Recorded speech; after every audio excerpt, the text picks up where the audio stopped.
Presented by Virat Music.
हमारा कोनो की चला बैठोई के इशारा छौड़ा हमारा पटा बैठोई मुझे सखी देख खाली हमारा कोनो की चला बैठोई के इशारा छौड़ा हमारा पटा बैठोई थाके रजनी बास छौड़ा मुँह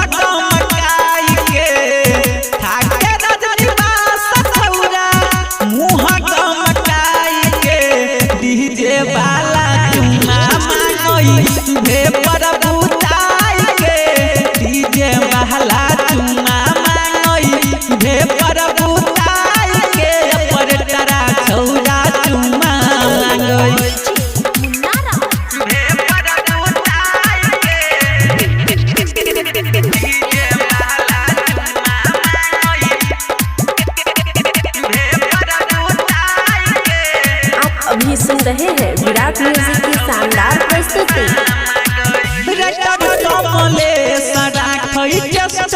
अपन साथ में चेक कर वोल्टेज राके सधक के अपन हाथ में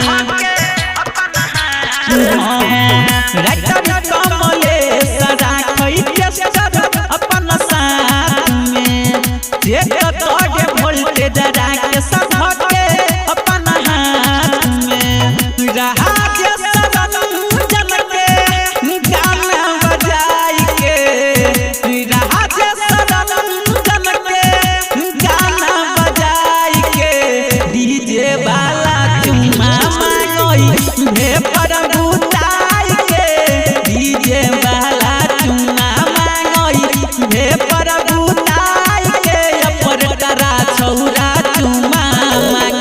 विराट music digital recording studio Yamuna Nagar Jagadhri.